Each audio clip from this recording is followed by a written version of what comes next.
Isso aqui é um bate-papo sobre música clássica. Alguém de vocês já teve alguma palestra minha, né, anteriormente? Não. Eu tenho medo de que vocês já tenham ouvido isso aqui, né? Espero que... Talvez porque esse bate-papo eu já fiz várias vezes e faço sempre. Então se vocês já ouviram, eu lamento, mas... Mas na época você falou que você... Você eu lembro, você foi o ano passado. Tinha vários pontos. Então, mas dessa vez eu anunciei a Primavera de Vivaldi, está lá no site da Unibes. Tá. Né? Alguém leu no site da Unibes? Sim. Tá, então eu não posso mudar também. Bom, minha gente, então, obrigado por terem vindo. Eu gosto muito de fazer esse bate-papo. Eu chamo de bate-papo, se vocês quiserem fazer perguntas, fiquem absolutamente à vontade. Né?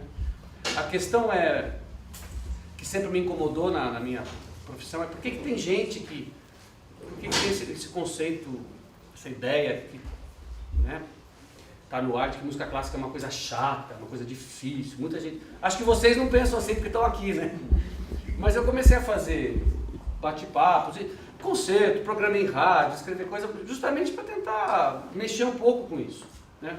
Será verdade que música clássica é um negócio chato? Né? Será mentira? Será que é mesmo? Será que a culpa é de quem toca? Então é por aí. Né?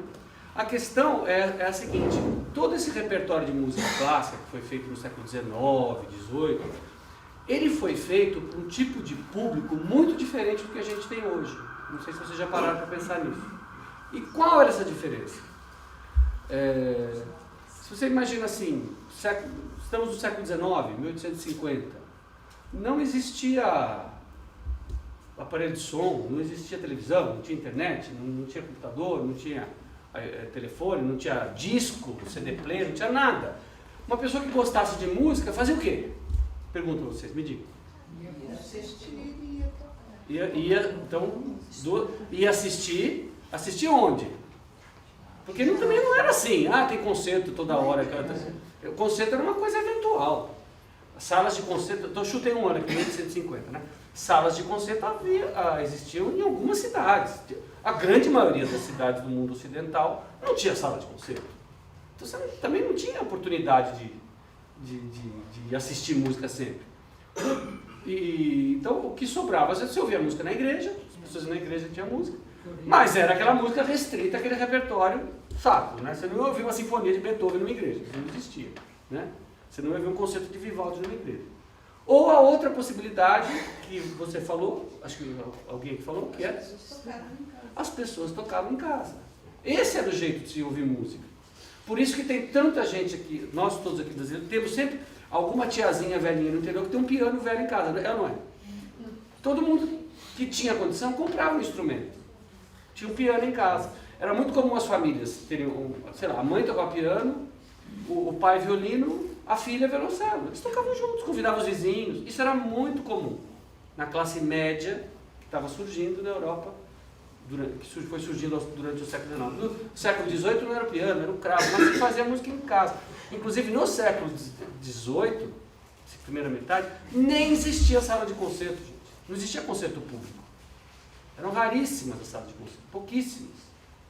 Se fazia música ou na igreja, os músicos, você trabalhar como músico, ou você trabalhava numa igreja, ou num palácio de algum aristocrata, de um conde, de um duque, de um príncipe, que muitas vezes, por ter muito dinheiro, mantinha músicos como parte da criadagem. Não sei se vocês sabiam disso. Os músicos eram contratados como parte da criadagem. Então tinha a governanta, tinha faxineiro, cozinheiro, músico, eles faziam parte da criadagem.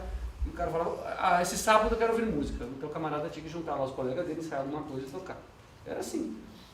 Então, por que eu estou dizendo isso? Porque aí esse público que ia assistir um concerto, ele era de músicos amadores, eram pessoas que tocavam um instrumento em casa, que conheciam a linguagem musical, né? Que sabia ler um pouco de música, pelo menos, conhecia as regras do jogo.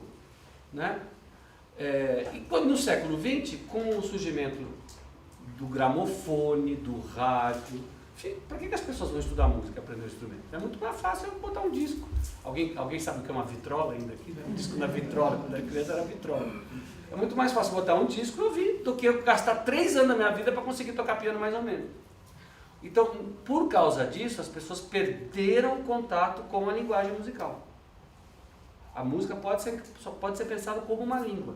A gente aprende música do mesmo jeito que aprende um idioma. Vou aprender a falar francês, vou aprender a ler música. Você lê música, você fala música. O solfejo é a fala música.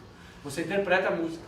Assim como as palavras têm significado, as frases musicais têm significado. Então, se você não está envolvido com música, você nasce, só ouve disco, não produziu um som na vida.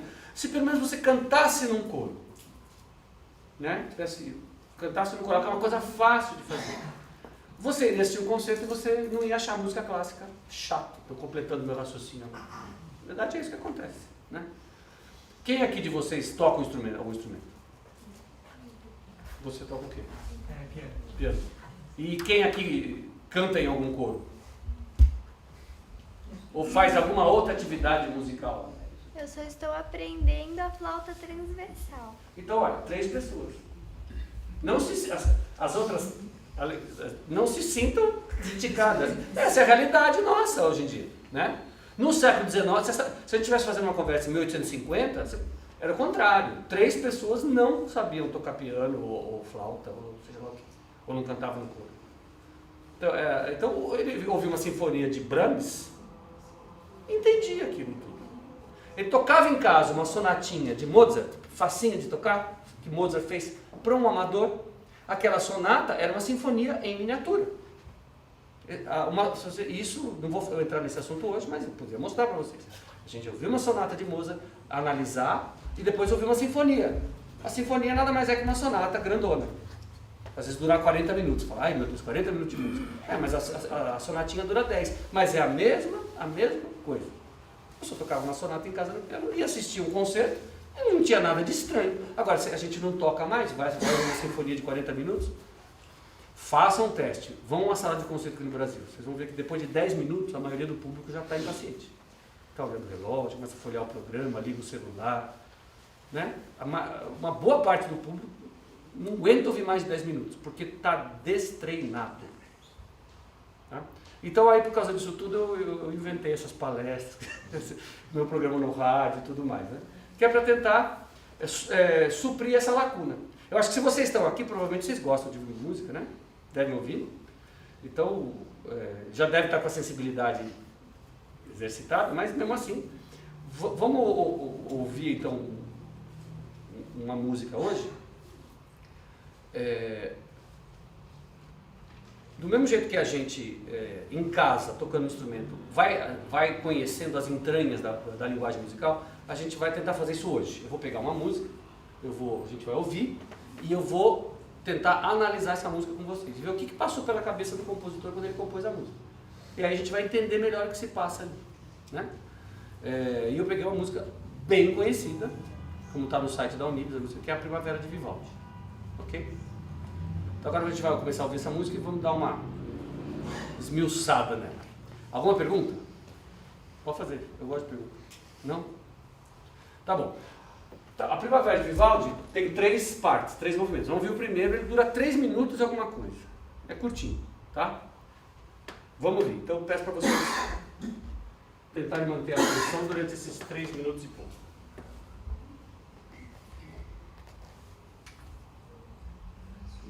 Não é meu pai com ele, é claro.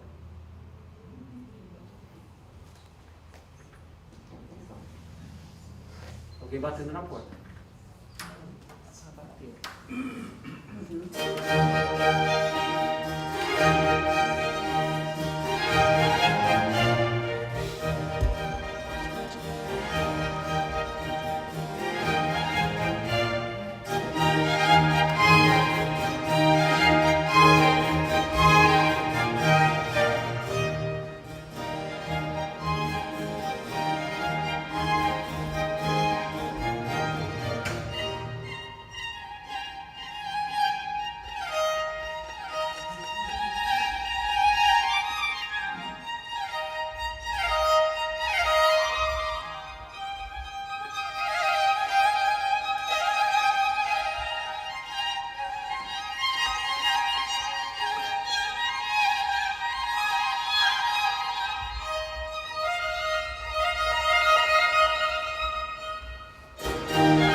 primeiro movimento da primavera. Agora vamos dar uma esmiuçada nele?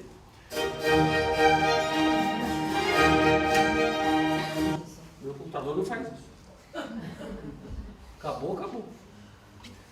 Então vamos dar uma esmiuçada nele, né? Se alguém já fez essa análise, lamento, mas em geral eu faço essa palestra, quase ninguém sabe isso que eu vou mostrar para vocês. A música, quando o compositor faz uma música, ele tem ideias. Então, pam, pam, pam, pam, parará, é uma ideia, né? Então, só que a música não é feita de uma ideia só. E é uma coisa fácil da gente perceber quando termina o compositor termina uma ideia e coloca outra ideia. É como escrever um texto. Né? Você é um escritor, vai escrever um texto. Então, você pode começar uma história dizendo. Dia 22 de junho amanheceu com muito sol. Era uma manhã bonita, passarinhos cantando, muita luz. Nessa manhã, houve um terremoto. Então, a manhã de sol é uma ideia, o terremoto é uma segunda ideia, então é diferente, né? Sei lá, não sou um bom escritor, inventei isso agora. Eu queria fazer um exercício com vocês, então. Vamos ouvir de novo? Quando vocês prestem atenção, tentem identificar quando terminou uma ideia e começou outra. Aí faz um sinalzinho para mim. Vocês vão identificar claramente. Tá? Vamos lá?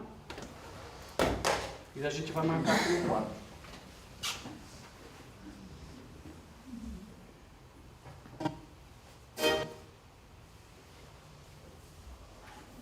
Gente,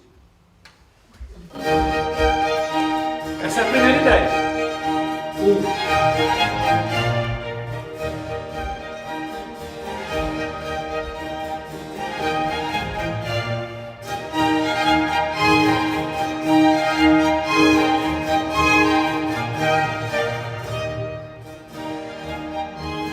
A segunda ideia vai ser bem diferente da primeira. Presta atenção. Absurdamente diferente. Agora sim.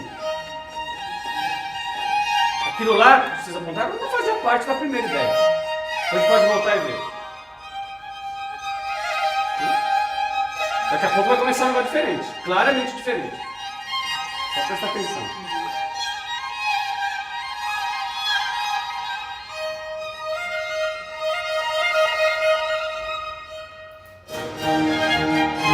Outra ideia?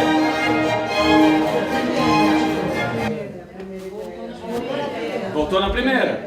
Tá vendo? Eu já dei aula que as pessoas nem percebem que voltou na primeira. Mas dizem que é uma terceira. Não. Então, mas já aconteceu, eu pegar uma turma, um ou outro perceber que voltou primeiro. Então vocês já têm, a maioria de vocês já tem um nível de entendimento desse idioma, é um francês que você já sabe algumas palavras, certo? Mas é verdade. Então, isso que eu quero tentar mostrar para vocês. A gente tem que realmente ler a música. Ela não funciona como música de fundo, aquela que a gente tocava com um amigo batendo papo e liga e deixa lá. Ela é feita para a gente prestar atenção. Essa é uma das dificuldades da música clássica, comparado com a música popular que a gente ouviu. Então aqui voltou pro 1, né? Vamos seguir? Eu não entendo.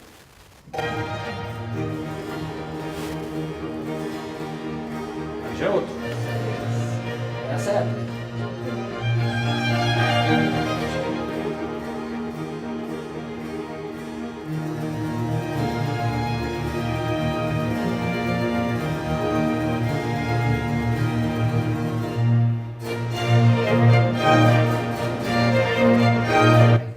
E aí?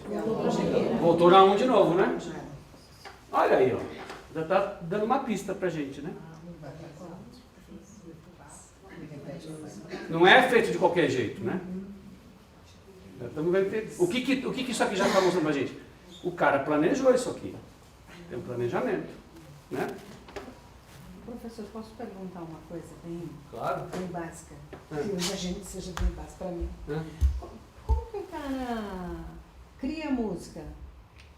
Porque são tantos instrumentos, né? Na cabeça dele é o som, ele imagina o som e imagina cada um. Uma parte é intuição, não é inspiração. você consegue, cada um de nós consegue, mentalmente, em silêncio, pensar uma frase. Saindo daqui eu vou comer uma pizza. Fecha a boca, vocês imaginam essa frase? Claro. Do mesmo maneira, vocês podem imaginar larirará, sem precisar cantar. Sim. Você consegue inventar. Então, e essa é a parte. O resto é arquitetura. Sim. O resto é montagem. Por isso que o compositor se chama ele compõe. O que ele compõe? Ele pega vários pedacinhos de música e compõe. E isso foram séculos de aprendizado na cultura ocidental. Por que eu estou falando ocidental? Porque eu não me atrevo a falar da música chinesa ou hindu que eu não conheça, né? Que eu não conheço. Estou falando da música europeia, que é aquilo que eu estudei, né? Mas se a gente fosse estudar, sei lá, a música da China, então, entender o idioma deles, que é diferente do ocidental. Mas, então, uma parte é criação pura. Você tem ideias e você pode pensar assim. E quando essa música vai ser cantada por um cantor? Ou vai ser tocada por um flautista? Você decide. Você já está compondo. E que tipo de acompanhamento eu vou fazer para essa melodia? Posso fazer uma coisa bem rítmica. Pom, pom, pom, pom. Um contrabaixo. Tum, tum, tum. Ou não, eu posso fazer uma coisa suave. Um violoncelo tocando uma nota longa. Pô. Você está compondo. É assim. Deu para entender? Respondi? Respondeu. Na verdade, ele faz para cada um, né? O que ele vai criando em volta aí, né? Então você, por exemplo, se você faz uma música para piano, você tem 2 mãos, 5 dedos em cada. Então, via de regra, a gente tem várias possibilidades. Essa mão tocar 3 notas, essa tocar 1, essa aqui tocar 2, essa tocar 3. Uhum. Se você faz para 4 instrumentos, uma flauta, um violoncelo, um violão e uma percussão, você vai ter que bolar na tua cabeça o que cada instrumento vai tocar. Isso já é complicado, isso já é treino, aprendizado, estuda. É igualzinho o arquiteto vai fazer uma catedral, ele tem que... O que eu vou botar aqui? Um arco, uma coluna? Vai ter um enfeite? Vai ser uma parede lisa? Né? E tem que calcular para o negócio não desabar. O músico calcula. Isso aqui é cálculo. Né? Senão, a gente vai chegar nisso, o cálculo da música. Então, eu vou tentar voltar esse mouse um pouquinho para cá, para a gente...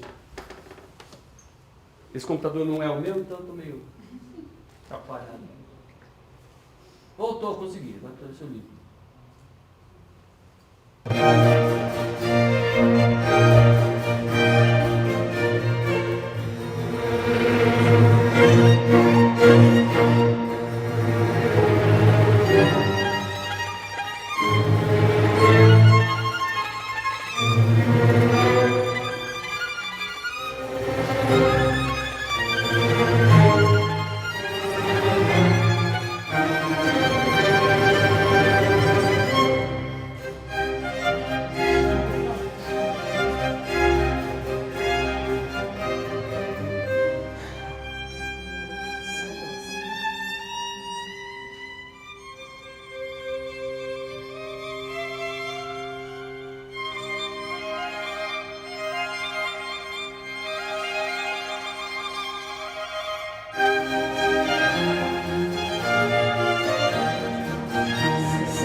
Deu pra ver quando termina um e começa a outra. Se vocês, toda vez que forem ouvir uma música que supõe-se clássica e chata e difícil, se vocês fizerem só isso, tentar perceber quando termina uma ideia do compositor e começa a outra, vocês vão ouvir até o fim sem ficar cansado.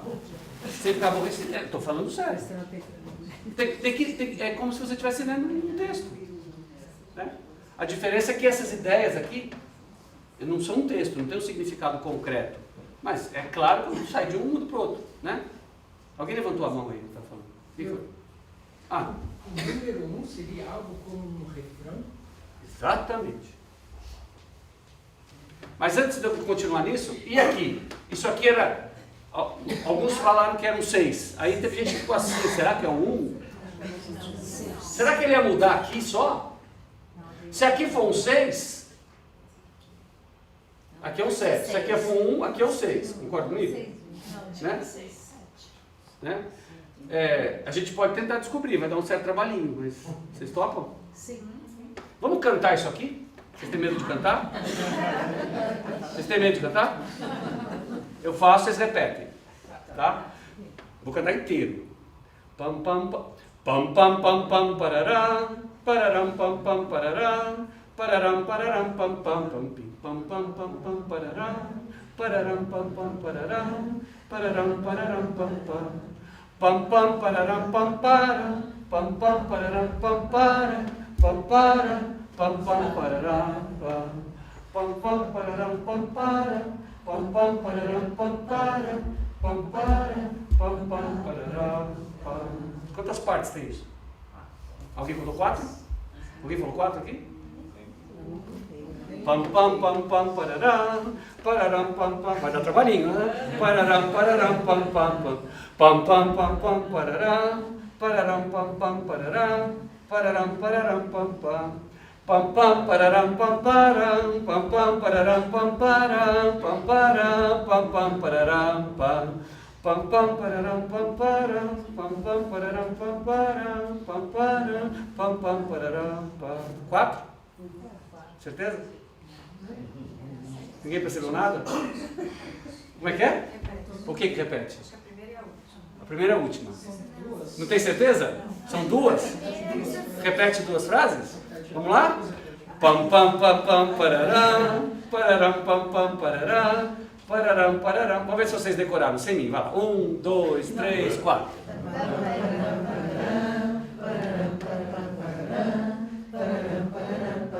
A segunda. Pam pam pam pam pararam, pararam pam pam pararam, pararam pararam pam pam.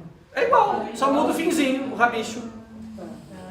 Então, a primeira, na verdade, eu vou chamar de A. A e A. É uma repetição.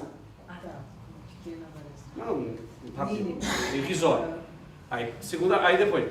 Pam pam pararam pam param, pam pam pararam pam param, pam param pam pam pararam pam. Pam pam pararam pam param, pam pam pararam pam param, pam param pam pam pararam. Vamos conferir com a música para ver se eu não enganei vocês? Posso ter sacaneado vocês, né?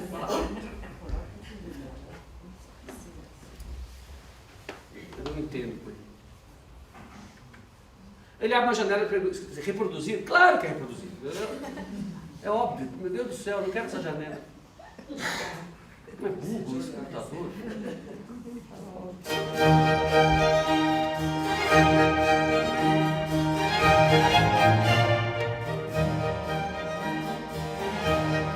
É igual. Diferente.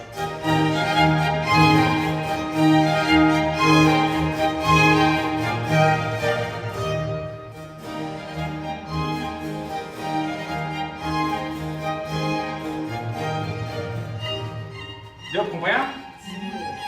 Vamos chegar nesse aqui? E vamos comparar isso com esse? Vocês falaram que era a mesma coisa, né? Será que é? Agora que a gente viu isso aqui mais a fundo, espera passar esses 2 aqui, vamos chegar no 1.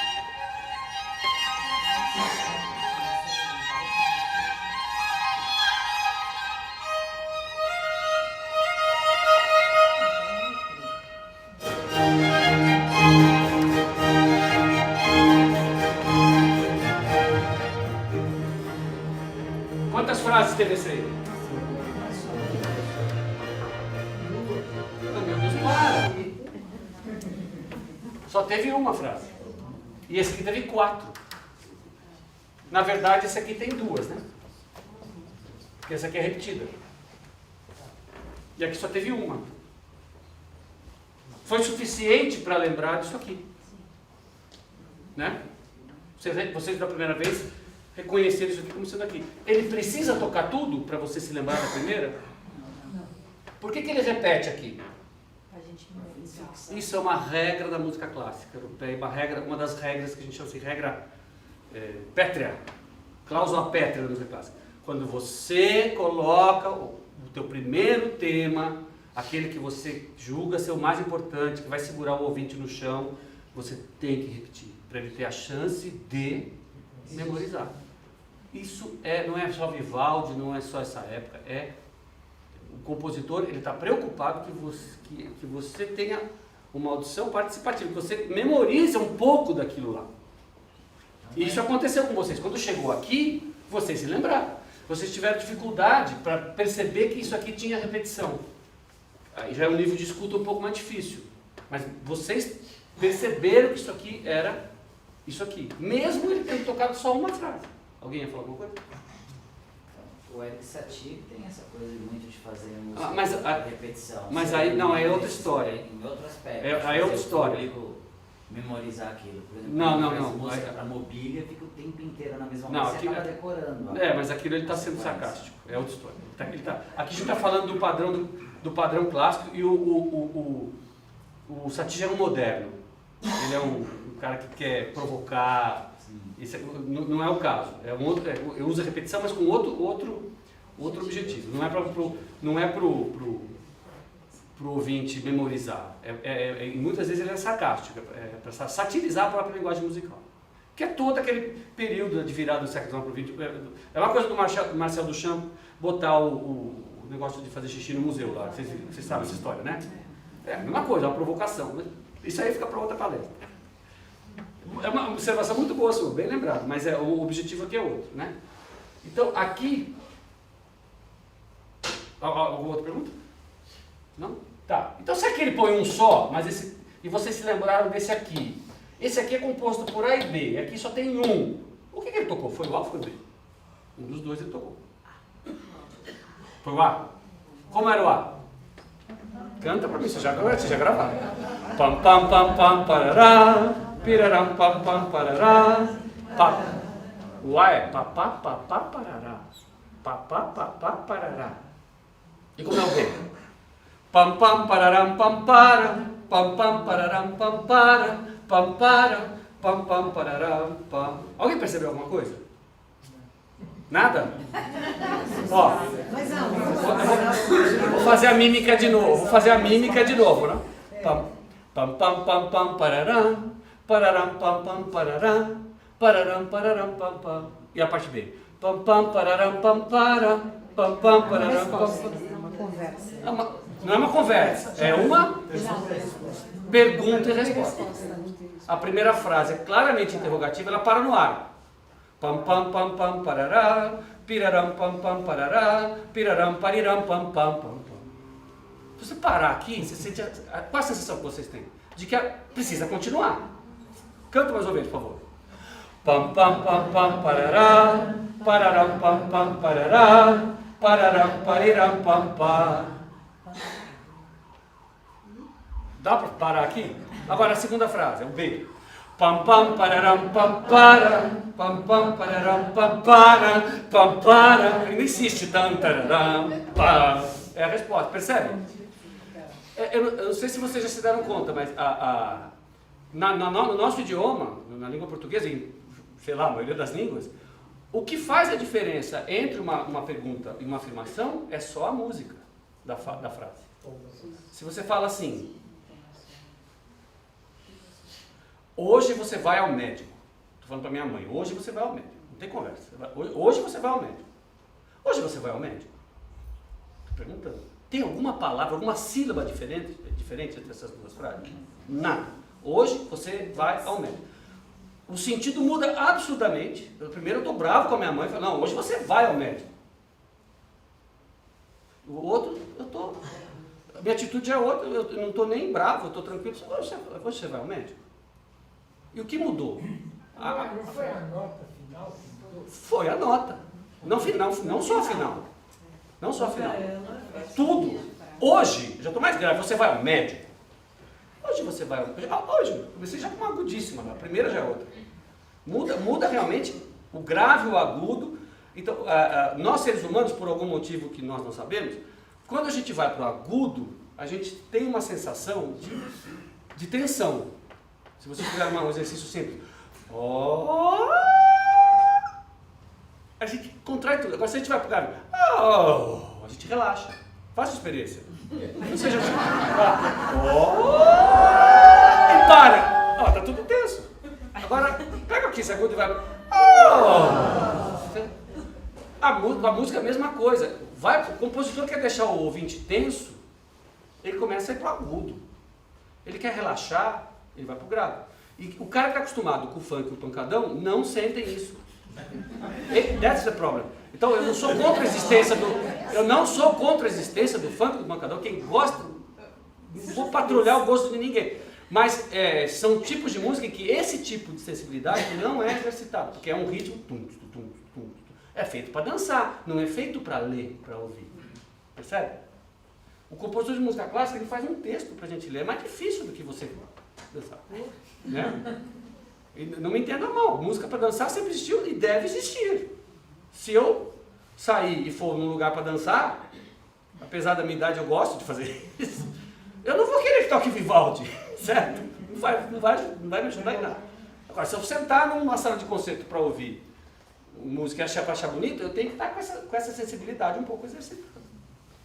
Tá? Uma pergunta? Então, é A ou é B isso aqui? É fácil, a gente vai ouvir de novo. É só vocês verem se é pergunta ou se é resposta. Tá? Vocês estão rindo por quê? Eu falei que era trabalhoso. Se vocês cansarem, eu paro. Chega, João, já deu. Eu paro. Vamos lá. Não vai, ele não vai. Pergunta. Repete a pergunta.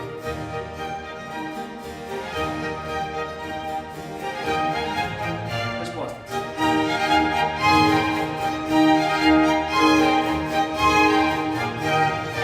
Repete a resposta. Tá claro? Vocês não viram nada disso a primeira vez que ouviram a música, né? Passou quantas vezes? Deixa passar isso aqui. Se eu for mexer lá para frente, vai ser pior. Agora presta atenção, se isso aqui é a pergunta ou é a resposta. Porque é uma só frase. Se é uma só, não é uma coisa.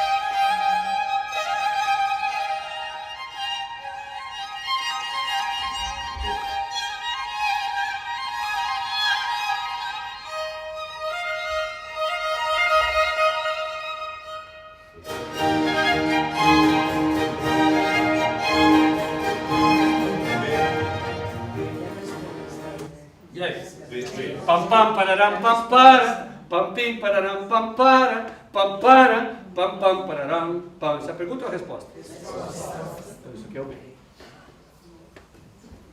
A, B, B, B. Tá parecendo aula de matemática? É. Vamos ver essa aqui? Quantas frases tem? As duas? Uma só? Se for uma só, é pergunta ou resposta? Aí a gente vai chegar nessa.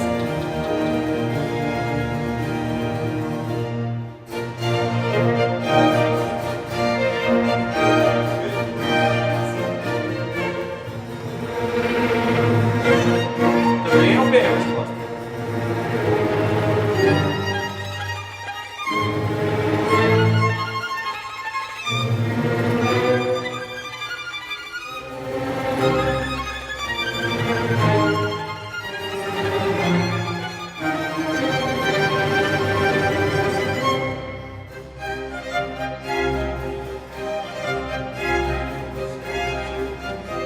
B, né? Se eu diga. Dado que todas elas são com Bs e logo 2, 3 e 4 terminam em agudo, eu posso entender que são perguntas e a mesma resposta? O 3 e o 4 terminam no agudo? Sim.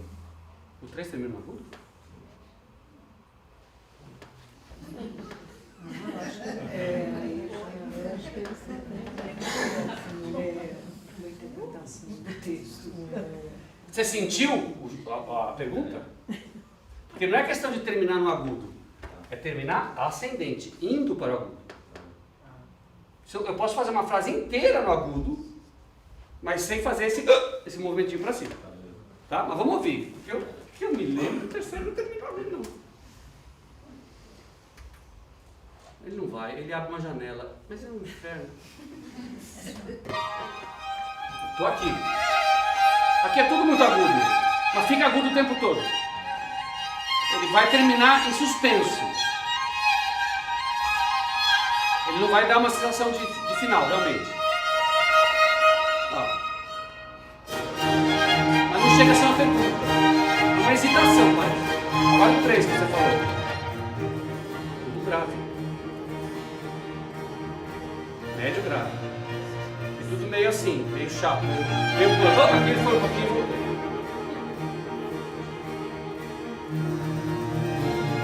Você vai ver que ele vai terminar em suspenso. Suspensão, ele não vai fazer o movimento assim. Tá? Ok.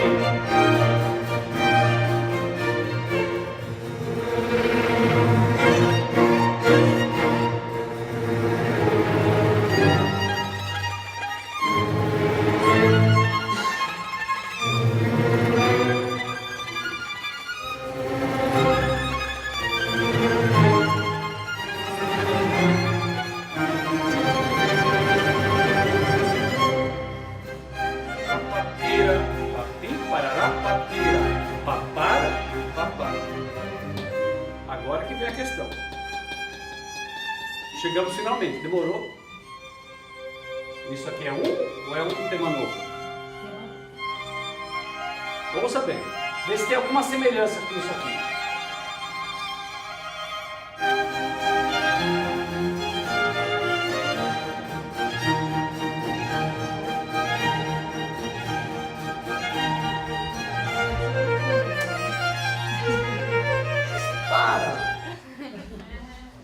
E aí? É completamente diferente do 1? Não tem nenhuma semelhança?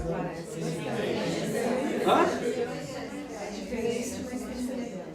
Então, se a gente... Eu até tenho essa gravação aí, mas se eu for mostrar, a gente vai entrar em detalhe demais.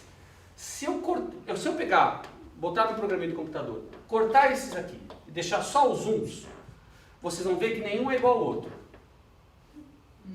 Tem alguma variação sempre. Esse aqui é... Pam pam pararam pampiram, pam pam pararam pampiram, pampiram, pam pam pararam pam. Isso aqui é pam pam pararam pamparam, pam pam. Ele está em outra tonalidade, como nós mostramos. E esse aqui está em outra. Então ele nunca vai repetir igualzinho. Quando chega aqui, isso aqui nós dizemos que é o 1 variado. Ele fez uma variaçãozinha. E quando ele chega aqui, ele faz um 1 bastante variado. Isso aqui é, vamos cantar. Pam pam pam parará, pararam pam pam parará, pararam pam pam pararam pam pam pararam pam pam pararam pam pam pararam pam pam pararam. É isso, acredita em mim. Vou fazer de novo. Pam pam pam parará, pararam pam pam parará, pararam pam pam pararam pam pam pararam pam pam pararam pam pam pararam pam pam pararam. Vamos cantar o A e o B? Pam pam pararam, não. Pam pam pam pam parará, pararam pam pam parará, parará papá parará, parará papá parará, para pam pam pam parará, para papá. É o mesmo ritmo, as notas são outras, mas o tá tarará, ele se mantém. Então uma grande variação disso aqui. Pam pam pam parará. A gente pode ouvir, né? Então acredite em mim, isso aqui vai ser um 1, mas bem variado. Então esse aqui é um B1, esse é um B2, esse é um B3, esse é um B4. Então isso aqui vai ser um 6. E na verdade nenhum deles é igual. Essa é uma outra regra da música clássica. Se você repetir, você não precisa repetir inteiro. O cara já ouviu. E além disso, muda alguma coisinha. Nunca repita igual. Põe um temperinho diferente. Entendeu? Essa é outra regra que todos os compositores da música europeia clássica seguem. Todos. Né? Com isso você cria um bom equilíbrio. E é isso que eu queria falar agora para vocês. O que acontece aqui? Então, esse aqui é um 1, é um B4, esse aqui é um 6 e esse aqui é um 1. E depois a gente pode ouvir, esse 1 aqui tem uma coisa diferente dele também.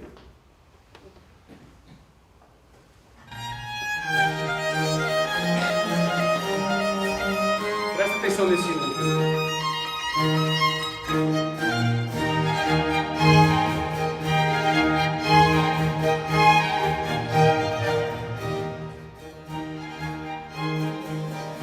Duas vezes.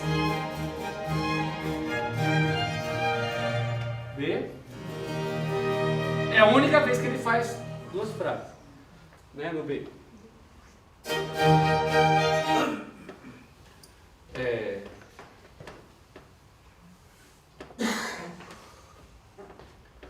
Então, aqui é o B, diferente, diferente um temperinho diferente desse. Esse tem um temperinho diferente, esse tem um temperinho diferente. Esse aqui tá mais estendido, ele está até mais longo. Continuando a comparação com a culinária, aqui é uma massa que ele botou um fermentinho, ela deu uma crescidinha. E aqui ele repetiu duas vezes o B. Por que ele repetiu duas vezes? Para finalizar. Ele jamais terminaria com o A, que é uma pergunta. Mas qual B ele repetiu duas vezes? Hã? Qual B ele repetiu duas vezes? O primeiro B. O primeiro? Isso. Na mesma tonalidade que ele começou. Então, o senhor tinha perguntado sobre o refrão, né? O que o compositor faz com isso aqui? Ele tem um tema principal que se repete sempre. E intercalados, ele tem outros temas que aparecem uma única vez. Né? Se ele fizesse uma música assim, um tema, depois um segundo, um terceiro, um quarto, um quinto, um sexto, um sétimo. Não é uma bagunça, mas concorda que é um excesso de informação? Não chega a ser uma bagunça. Agora, se você for estudar a Sagração da Primavera de Stravinsky, é assim. Mas isso é século XX. Nós estamos falando do século XVIII, a perfeição do pensamento racional europeu pré-iluminismo. E é verdade. E se ele fizesse assim, ó,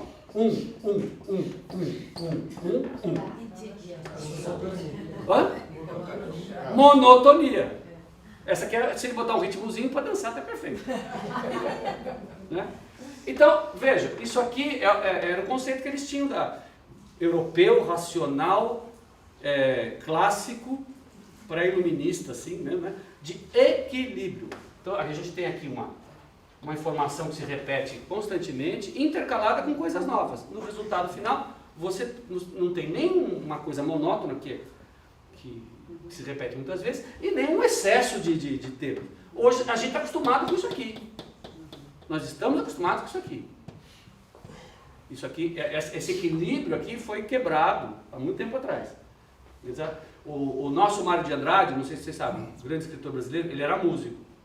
Ele veio aqui em São Paulo. Ele fez várias coisas importantíssimas na área da música. Ele tem um livrinho de história da música, que é muito bacana. E ele escreve no final, eu lembro quando eu li, eu nunca mais esqueci, o que os compositores dessa época procuravam era um equilíbrio perfeito.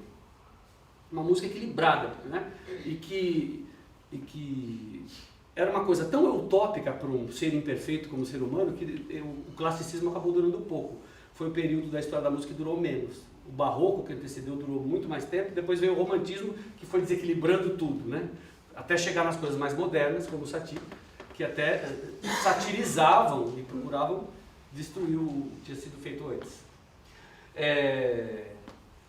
Então, o que a gente vê aqui é um planejamento bem pensado, né? E os temas bem contrastantes, então esses aqui são bem diferentes do primeiro. Esse aqui, você vai dizer, mas esse aqui não é de propósito, para que na forma geral tenha um temperinho. Ele vai botando um tempero aqui, e aqui é para deixar você em dúvida mesmo. Opa, será que esse é o... não, é o 1, mas está variado. Né? Então, é um equilíbrio entre o conhecido e o novo. Tá? Você levantou a mão? Eu queria perguntar onde que o bolero se encaixa, porque ele está dando volta. Nada, o bolero não tem nada a ver com isso. O bolero é isso aqui. Exatamente. O bolero é isso aqui. Quando ele falou A Sagração da Primavera do Stravinsky é isso aqui. Entendeu? Eu acabei de falar, a gente está acostumado com isso aqui. Esse equilíbrio perfeito dos clássicos já foi embora, saiu do nosso repertório há muito tempo, entendeu? Há muito tempo. Né? Agora, eu fiz uma análise muito racional disso aqui, quase matemática, né? Então agora eu quero fazer uma análise poética, mas antes, nenhuma pergunta mais? Uma dúvida só. O B4, ele é um variado, mas ele é mais... Desculpa, não é o B, oh meu Deus do céu, é o A. Ah, tá, obrigado. É o A. Não, essa era a dúvida. Foi o lapso. É o o A. Pam pam pam parará, piraram pam pam pam pam pam pam parará, pira pam pam pam para. O B é pam pam pam pam pam pam pam, é outro ritmo. É exatamente o mesmo ritmo do A. Eu escrevi errado, peço desculpa. O senhor? Será que poderíamos abordar a música popular com o mesmo conceito? Digamos, Sim. particularmente o chorinho. O chorinho tem essa forma. O chorinho, Ernesto Nazaré, Chiquinha Gonzaga, é exatamente, só que não é tão longo, não chega a ter 7 temas. O chorinho, em geral, é isso aqui, um tema A, um B, volta o A, um C, volta o A. Tá? Em geral é assim. Ele tem, na verdade, 3 temas. Você pode até encontrar um pouquinho maior. Ou é muito comum isso aqui, ó. Aí fica uma forma simétrica. Abacaba. O chorinho é isso. Você tem toda a razão. A canção popular, nossa, é muito comum ser isso aqui, ABA. Né? Muito comum. João, Oi. o rock progressivo. Putz, uma coisa complicadíssima. Não, aí é complicadíssimo. É uma coisa, o rock progressivo foi uma dessas coisas inacreditáveis da história da música. Você vê vídeo do Yes tocando para 15 mil pessoas num parque na Inglaterra, todo mundo quieto ouvindo. O mundo mudou depois de 1975, foi quando isso começou a morrer. É impossível hoje você... Acho que deve ter muita gente aqui que não sabe o que é o tal do rock progressivo. Mas eram verdadeiras sinfonias.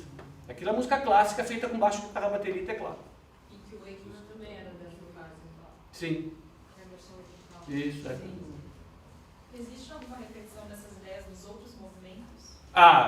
Não sei se vai dar tempo, vocês vão cansar. Seria legal ver os outros movimentos. Os outros movimentos são surpreendentes. Aí você fala, e o que vem agora? Pelo menos o segundo, eu vou ter... pela minha prática, eu sei que 8h30 eu vou precisar parar, vocês não vão aguentar mais. Já tem gente bocejando, eu já vi. Então eu vou tentar chegar no segundo movimento. Mas antes eu preciso mostrar um outro negócio para vocês. Mas eu gosto muito de responder perguntas. Você vai olhar os acompanhamentos também, baixo contínuo? Não dá tempo de fazer tudo isso hoje. Muita coisa. Tem que ser um curso. Então, mas agora... Então, isso que eu estou fazendo hoje é a primeira aula de um curso de 4 aulas que eu tenho, pronto. Pode me fazer. Agora é o seguinte, por que chama primavera? À toa. Porque a história dessa música é a seguinte, Vivaldi fez isso aqui, mais ou menos, em 1720. Foi tocado num concerto? Não. Não tinha sala de concerto nessa época. Não existia. Sabe, sala São Paulo? Não, não tinha, não existia. Ele deu essa partitura de presente para um aristocrata, um conde, era um conde chamado Marzin, isso não importa, né? Ele deu a partitura e provavelmente tocaram no palácio dele. E isso era muito comum na época, os compositores escreviam uma música, davam de presente para alguém muito poderoso, na esperança de conseguir uma grana, né? Tem um caso muito interessante que é a Missa em Si menor de Bach. Porque muitas pessoas perguntam, puxa, mas Bach era protestante, era luterano, e ele escreveu uma missa católica. Muita gente fica, como pode? E, por sinal, acho que é a obra mais fantástica dele. Pois ele deu essa missa de presente para um governante de uma cidade que ficava numa região ali entre a Polônia e a Alemanha, né? E o cara era católico. Naquela época existia uma cisão entre católicos e protestantes que, né, terrível, né? Terrível. O que a gente vê hoje não é nada. E ele deu, porque os compositores faziam isso, eles estavam sempre buscando um cargo, uma posição, um emprego. Aquele conde podia contratar o Vivaldi para ser o mestre de capela dele, cuidar da música do palácio, ele ia ganhar um bom salário e tal. Não deu certo, mas ele tentou. Então não tinha sala de concerto ainda. E para fazer uma coisa interessante, o resquício disso é o que a gente ainda vê hoje em dia, de uma maneira muito tênue, os nossos saraus. O tal do conde gostava de música, gostava de poesia. Ele fez a Primavera em cima de uma poesia chamada A Primavera. Tá? E existe uma relação, então, entre o poema e a música. Isso que a gente vai ver agora. Nós vamos ouvir de novo e eu vou lendo os versos do poema para vocês. Na partitura, o Vivaldi deixou bem claro, em cada frase musical ele colocou em cima a qual verso do poema aquela frase correspondia. Tá? Não se sabe. Não se sabe. A gente compra a partitura e eles fazem um facsímile até da época. Veio o poema no começo. E na partitura, em cima das notas, vem os versos. Mas até hoje... Mas o Vivaldi recebeu esse poema? Não se sabe. Não se sabe. Não se sabe. Da onde ele achou esse poema, até hoje não se sabe. Tem muita coisa que não se sabe na história da música. Deixa eu abrir aqui o... Agora temos a questão de abrir a pastinha com os textos. É verdade. Tá, consegui abrir.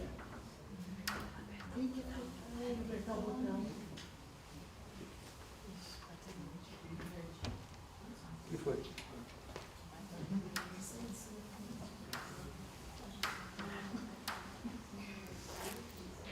Vamos ouvir a música e eu vou falando os poemas, os versos para vocês.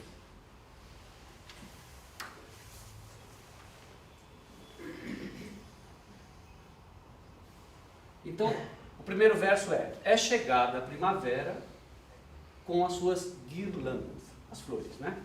E aí corresponde ao primeiro tema.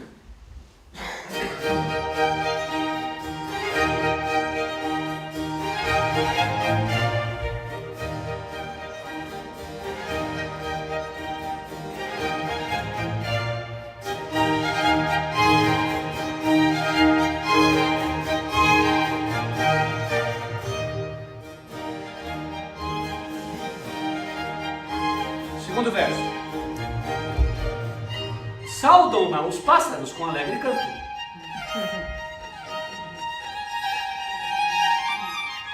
Para a orquestra toda, ficam 3 violinistas só, imitando o passarinho. Se a gente fosse analisar, ele é super quadradinho também, igual o abeado. Mas é minúcia demais, ninguém aguenta. Aí volta o tema 1.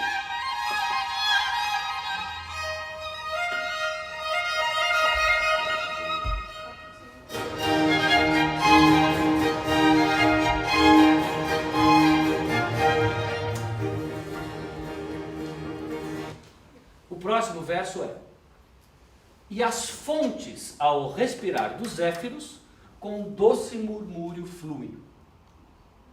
Deu para imaginar? Primavera, fontes, doce murmurar dos zéfiros, com doce murmúrio. Doce, ao respirar dos zéfiros, com doce murmúrio fluem. O que são zéfiros? Não se sabe. Não conhece a mitologia grega. Os anjos, talvez. Zéfiro é o nome de um vento. É o nome de um vento. É um vento suave. O boreal era um vento forte. Se vocês forem falar até aqui no Brasil, com o pessoal da roça, eles dão o nome para os ventos. Lá no Rio Grande do Sul tem um vento famoso que se chama Minuano. Quando chega, todo mundo se esconde. É frio. Né? Então, as fontes fluem com o respirar dos zéfiros. Não evoca nada na cabeça de vocês? Primavera. Esse é um outro problema em ouvir música clássica. Se a gente ouve música clássica e não tem imaginação e fantasia e não embarca na viagem, vai ser chato. Vai ser chato. Onde é que Vivaldi vivia? Veneza, norte da Itália. Alguém já foi para lá? Passou inverno em Veneza? Inverno lá é brabo. Então é o seguinte, gente. O rio estava congelado. Com a chegada da primavera, aquela capa de gelo derreteu.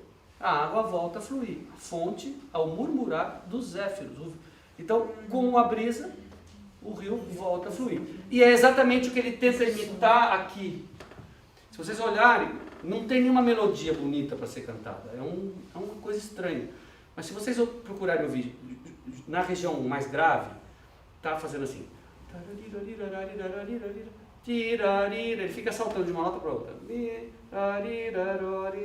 Fazendo esse desenho aqui, ó.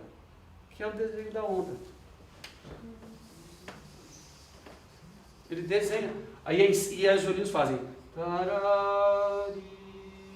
Ele tenta desenhar as ondas da água com as notas musicais. Ele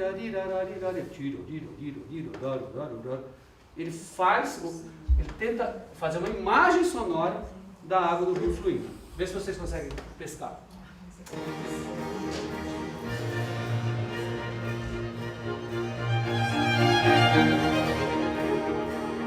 É o rio.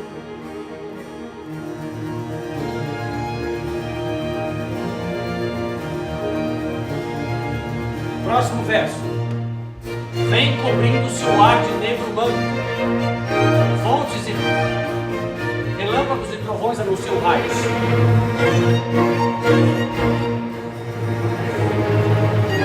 Trovão.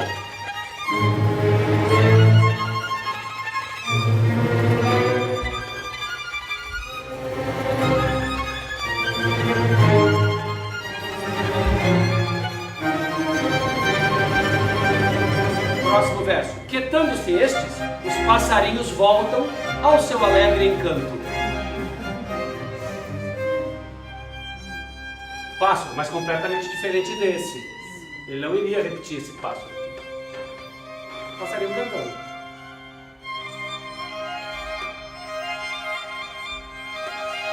E aí terminou a primeira estrofe do soneto. Ele já vai para o final.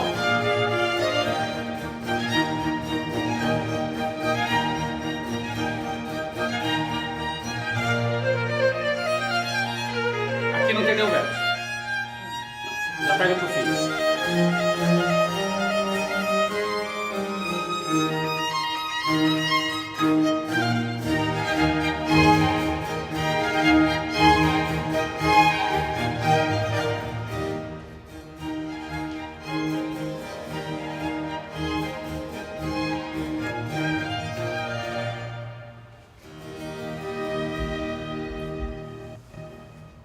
Então essa é a história do primeiro movimento da primavera. Uma pergunta?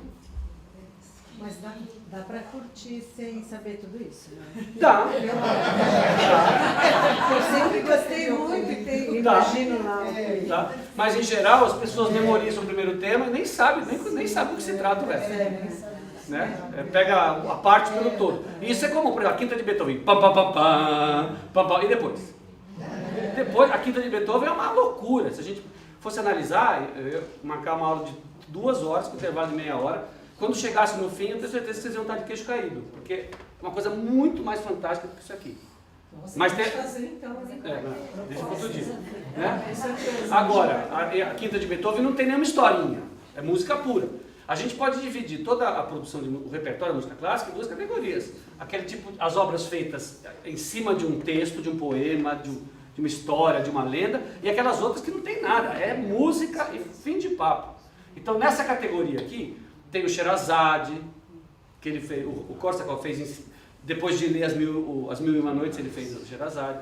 A Sexta Sinfonia de Beethoven, que ele chamou de Pastoral, a única dele que tem não é nem uma historinha, algumas alusões. Os poemas sinfônicos do Liszt, aí tem todo um outro repertório que não... E é aí que está, nessa hora, cada um de vocês tem que ouvir e criar a sua imagem. Se vocês não criam história nenhuma, se vocês não veem nada, é chato. Porque aí é chato. Se você não deixa a música levar você pro grave, quando ela vai para o agudo, se você não faz assim junto, e quando ela vai para o grave, se você não relaxa, fica chato. Se o cara terminou um tema e começou outro, e você não percebe, vai ficar chato. Se ele repetir lá na frente um tema que apareceu no começo, porque ele tocou várias vezes aquele tema, ele aparece na frente e você não percebe, é porque você não está lendo, você está deixando a música entrar. Você pode deixar uma canção popular entrar, assim, espontaneamente, porque ela tem letra. Então você se apoia muito na letra. Mas uma música instrumental pura é difícil. Aqui no Brasil, houve uma época em que a música popular instrumental ganhou muito, muito destaque.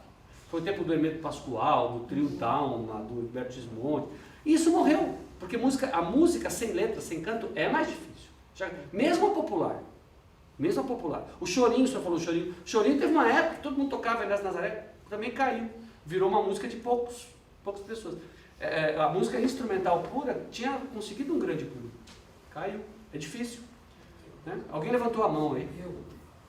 Por que tem música que nós conseguimos apreciar e que é apreciada por um grande público? E tem outras que são extremamente monótonas. Como é que isso funciona? Mas é normal, né? Normal. Tem música melhor que outras. Tem música melhor que outras. Agora, tem algumas que a gente acha monótonas, mas na verdade elas são muito monumentais e difíceis. Também tem o contrário. Tem música boa e música não tão boa. Mas também, a gente também tem como desenvolver a nossa leitura musical e conseguir ouvir coisas mais complexas. Imagina você, um jovem que está começando a ler.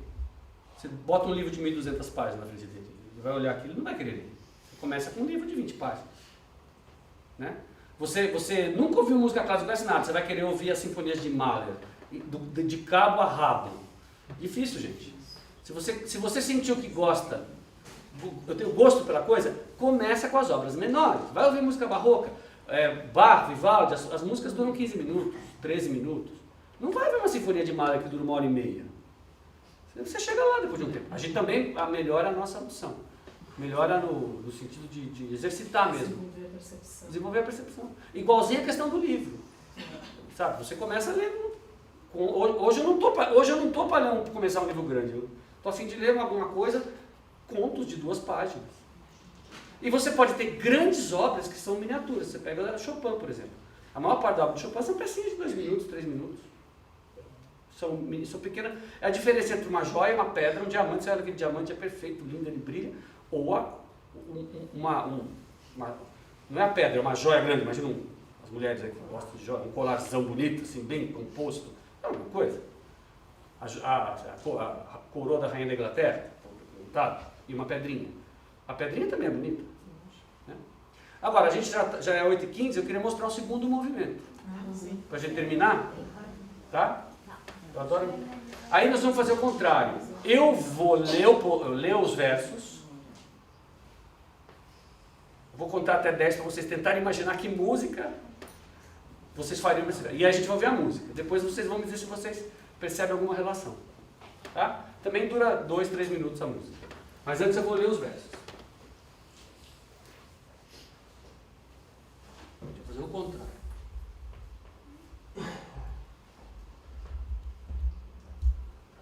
Aqui, é só isso aqui, ó. E então, no florido e ameno prado, num querido murmúrio de frondes e plantas, dorme o pastor com o fiel cão ao lado. Vou repetir. É um quadro. No querido, então, no florido e ameno prado. Prado, uma campina, vegetação baixinha. Ameno, por quê? A temperatura da primavera. Vamos voltar para Veneza? Alguém já foi para lá, para aquela região do calor no verão? É insuportável. É insuportável. Então, eles mesmos dizem lá que não venha no inverno, não venha no verão. Venha na primavera ou no outono. Então, a temperatura está amena, né?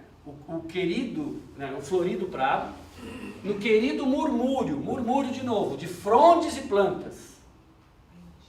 Ventinho batendo nas plantas. Né? Dorme o pastor, então um fiel cão ao lado. Imagina, um lugar gostoso, com a vegetação rasteira, uma temperatura agradável, ventinho batendo nos arbustos, o pastor, imagina ele recostado numa árvore lá, o rebanho pastando, ele está dormindo lá com o cachorro do lado. Ok? Viram? Vamos ver a música.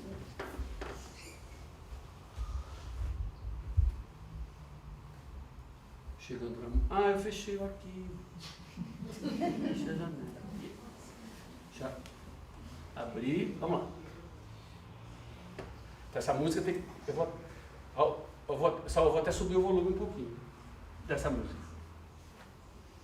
Ela é suave.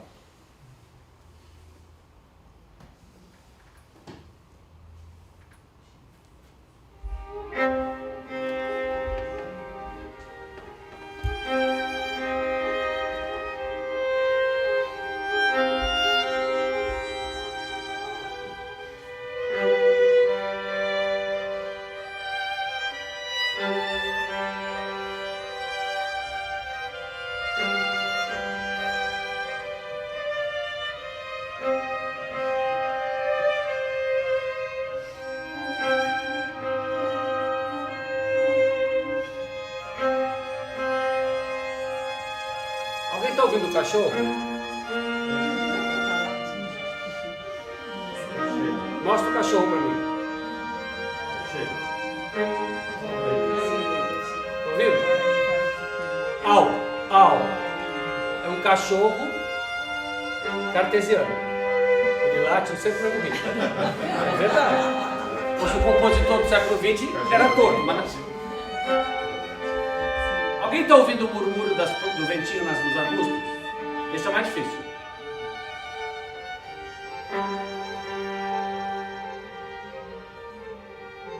Viram? Ele está escondido ali no meio. Então tem um negócio ali no tarirarira, que é o murmúrio, e tem esse cachorro latindo, au au. E tem mais uma coisa na música, que é? Está na nossa cara.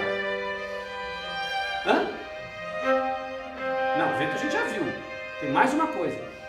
Tem um violino no agudo. Estão ouvindo? Sim. Fazendo uma melodia. Super romântica. Não é romântica.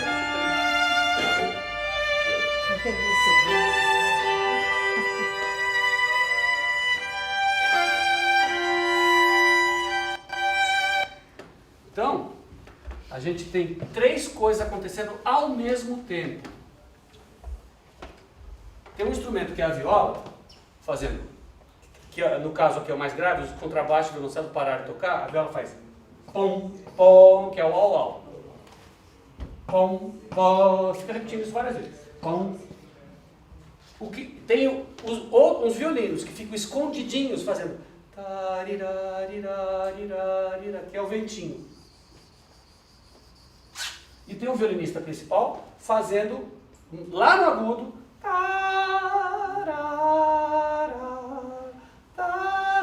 uma linda melodia super lenta. Tá? Eu vou colocar do começo de novo. Essas coisas estão acontecendo ao mesmo tempo. Isso é difícil para o nosso ouvido, não treinado. Tá? Vamos de novo. Sabe a visão? Eu estou olhando a câmera aqui agora. Estou olhando bem na objetiva. Mas eu estou vendo que tem uma senhora de roupa vermelha aqui. Essa é a minha visão periférica. E mais na periferia ainda, tem uma outra ali que está com uma roupa mais escura, mais preta. Mas isso é o que eu estou vendo melhor. Mas eu estou vendo mais coisa. O ouvido é a mesma coisa. Vocês podem tentar sintonizar o ouvido de vocês nesse violino agudo. Depois sair dele, você vai continuar ouvindo, mas você vai prestar atenção naquela viola fazendo uau-uau. E depois você pode tentar sintonizar aqui, nessa parte que está aqui no meio, que é o tarirá, que é o ventinho batendo nas coisas. Tenta fazer isso. Procura com o seu ouvido esses 3 elementos, por favor.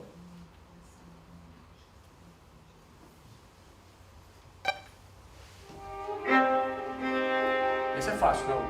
Uau, uau. Entrou agora o violino. E o do meio é o mais difícil de perceber. Quando esse aqui fizer uma pausa, uma respiração, vocês conseguem ouvir isso aqui.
violino aqui no agudo é o pastor. Esse aqui é o murmúrio, do ventinho murmurando com as plantas. E esse aqui é o cântaro. Então ele pegou 3 ideias, né, para fazer o segundo movimento. Do mesmo jeito que aqui é a primeira ideia, é a primavera. Esse aqui são os pássaros. Esse aqui é o rio murmurando. Esse aqui são os trovões. Esse aqui são mais pássaros. Mas qual a diferença entre os dois movimentos? Esse aqui ele colocou uma ideia depois da outra. Esse aqui ele colocou as 3 ao mesmo tempo. Então é aquela sua pergunta. Né? É muito legal isso. Ele não tem uma formulinha que ele repete. Se a gente for ouvir o terceiro movimento, é outra forma. É outra forma. E se vocês ouvirem aí o outono, o verão, o inverno, é sensacional. Aí quando você vê os 4 concertos, sabe aquelas obras de artes visuais? Um painelzão, né, formado por 4 grandes pinturas, que às vezes a gente vê em catedrais góticas. Não. Isso aqui é um grande painel musical. E cada movimento, pequenos toques de gênio. Assim. O outono, para mim, é o mais legal. O outono é engraçado. O verão e o inverno são os mais dramáticos, que são as estações do ano mais difíceis. Então vocês ouviram o verão, vocês vão dizer, porque nós brasileiros do século XXI, verão pra gente é legal, é praia, é cerveja. Tá? O verão é péssimo para ele. O conceito do verão é duro. Ele é pesado. Por quê? Porque eles achavam muito pesado, assim como o inverno. Então é uma pena não dá tempo de a gente ver os 4, porque aí vocês vão ter a noção da obra toda. A primavera é só o comecinho da história. A gente só viu 2 movimentos. Mas o que eu fiz aqui hoje com vocês é tentar assim. Primeiro, eu queria que vocês saíssem daqui pensando. Música clássica é mais difícil? É. Então quando alguém fala que música clássica é chato, você fala, eu sei. É mais difícil não. Foi feito para um público que conhecia a música mais a fundo. A nossa música popular, por mais maravilhosa que ela possa ser, ela é mais fácil e ela tem letra para facilitar a percepção. Né? Segundo, eu fiz com vocês alguns exercíciozinhos de percepção. Identificar quando termina um tema e começa outro. Essa questão de você focalizar uma determinada faixa sonora. Os compositores todos dividem os sons em 4 faixas sonoras. Aqui já está dividido em 3.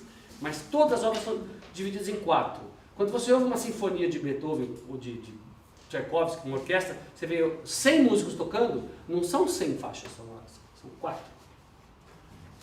Grave, agudo, médio grave, médio agudo. Se você for treinando o seu ouvido, como vocês fizeram agora aqui, a perceber essas faixas, vocês vão começando a perceber coisas. É que nem ler um livro pela segunda vez ou ver um filme pela segunda vez. Você começa a ver coisas que você não viu na primeira. A música clássica não essas grandes obras não foram feitas para ser ouvidas uma vez. Por isso que se repete muito o repertório, porque cada vez que você ouve, você percebe coisas novas. E finalmente, para terminar, tem que ter fantasia na audição. Vocês têm que inventar uma história, ver uma imagem. E não importa se você vê uma coisa, ela vê outra. Cada um que faça a sua viagem. Agora, ouvir e não sentir nada, não se deixar levar pelos efeitos que te deixam tenso, relaxado, ou mais calmos, mais agitados, um ritmo mais agitado. Você tem que se deixar levar por isso. Senão, realmente, aí é chato. Aí você pode dizer assim, música clássica é chato mesmo. Professor, a ópera é considerada música clássica? Sim. É clássico. Mas a ópera é mais fácil do que a música instrumental. Tudo que tem canto, você pode faz uma pesquisa. As salas de ópera tem muito mais público do que as salas de concerto. Isso em qualquer país do mundo, de cultura ocidental.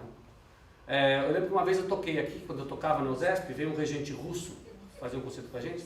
Ele veio reger balé. E aí eu estava conversando com ele e ele falava que lá em Moscou era assim. Ópera, casa 100% lotada. Balé, 80%. Concerto, 60%. A ópera é mais fácil mesmo. Eu tive uma experiência uma vez, eu estava montando uma ópera e era só com estudantes, orquestra de estudantes, cantores de estudantes, a gente estava fazendo um ensaio sem orquestra, com piano. E quem estava fazendo figurino para essa ópera eram umas meninas que faziam faculdade de moda da Santa Marcelina. Tem um curso de moda que naquela época era uma novidade. E elas entraram e pegaram o cantor cantando. Elas entraram para tirar as medidas, para fazer as roupas. E pegaram eles cantando. Eu lembro da cara delas estatelada. Elas nunca tinham visto um cantor de perto. Quando o cara, vocês não têm ideia da potência sonora de um cantor de ópera para suplantar uma orquestra. O cara, ou uma cantora, manda um bala do teu lado, é impossível não ficar arrepiado. É uma coisa, também é uma coisa do ser humano. É do ser humano. É que nem a história do agudo do grave. Então, a voz humana, ela pega, gente. Né? Então, era isso, gente. Alguma pergunta? Nossa, 8h30, deu. Não aguenta mais que isso. Uma pergunta? Deu para aproveitar alguma coisa? Nada de pergunta? Nada, Zé?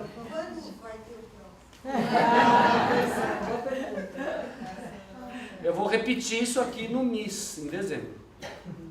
Mas vou repetir isso aqui. Diga. Na verdade, são duas perguntas. Nesse mundo de internet, e tem formas de aprender de uma forma orientada, que nem você fez com a gente, através de, sei lá, deve ter alguma coisa que você consiga ter uma orientação, porque aqui, assim, ninguém entendia muito pouco e a gente saiu pelo menos com a curiosidade de pescar. Mas assim, foi uma pitada que você falou. Né? E a segunda, você falou que faz curso e que essa seria a primeira aula. Qual que é o teu próximo curso? Não tem previsto. Não tem previsto. É que eu estou morando em Portugal.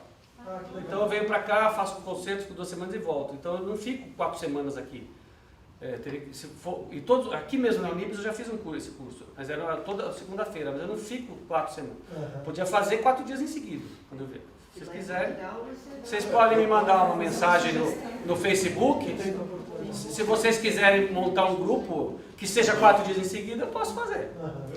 Aqui na Unibis, por exemplo, eles pedem. Na Sala São Paulo, a mesma coisa. João, tem que ser 4 semanas, aí não está dando. Mas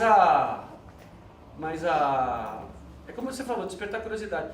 Eu, quando estava na faculdade de música, tinha 17 anos, eu só ouvia música barroca, Vivaldi, Bach. Aí eu tinha uma professora francesa que começou a analisar uma sinfonia de Mozart. Eu ouvia aquilo e eu achava muito chato.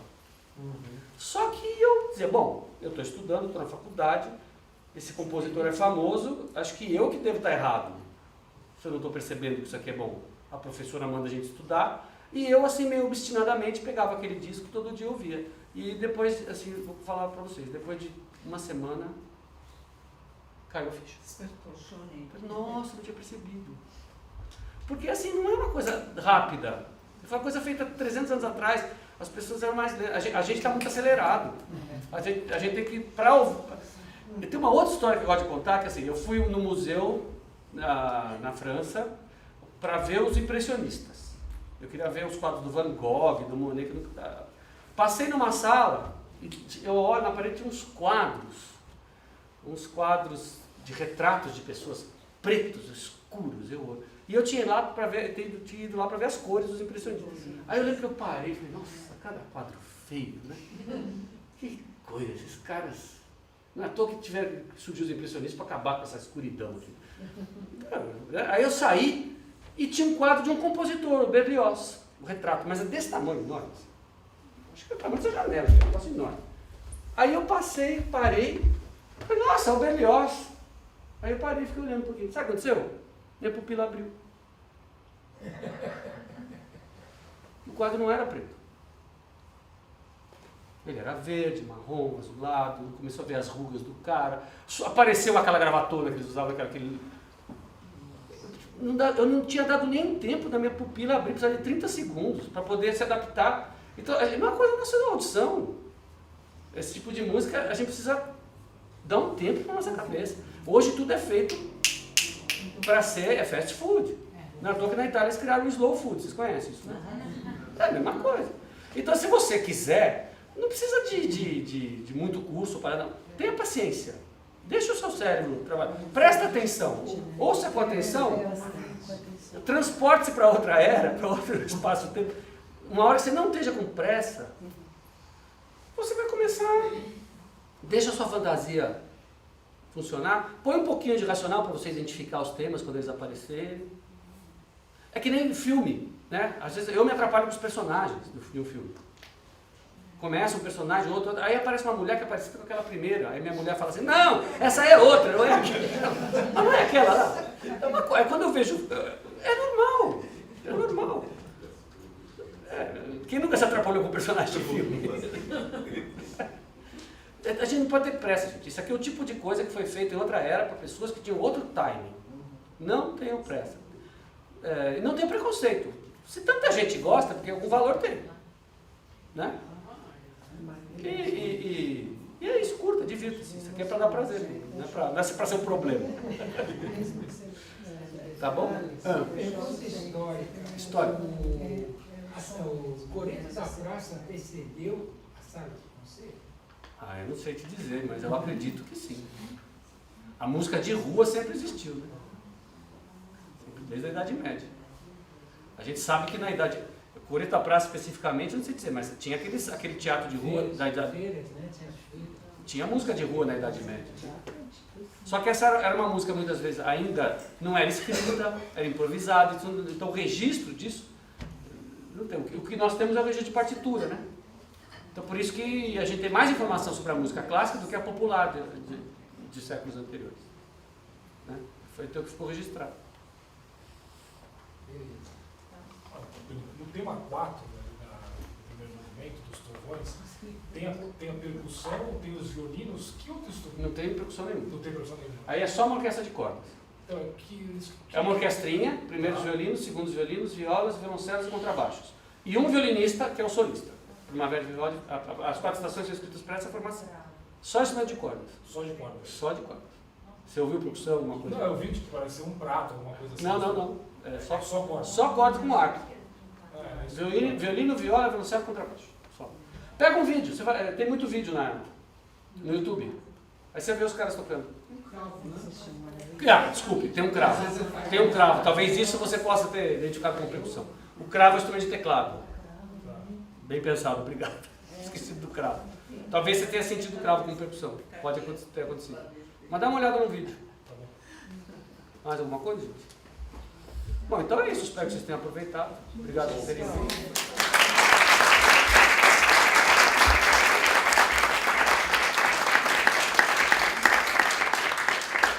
Olha, só fazendo propaganda, esse domingo eu tenho um concerto na Sala São Paulo com a Jazz Sinfônica. Peraí, esse domingo eu tenho um concerto com a Jazz Sinfônica na Sala São Paulo. E no sábado da semana que vem, às 11 da manhã, também na Sala São Paulo, tem a série Aprendiz de Maestro, que vai ser o Lago dos Cisnes para crianças. Vai ser bem legal. 11 horas. Está esgotado? Já tentou? Então não deveria ter falado. Mas tem no outro sábado o Aprendiz de Maestro na Sala São Paulo. Tá? Então obrigado, gente. Boa semana.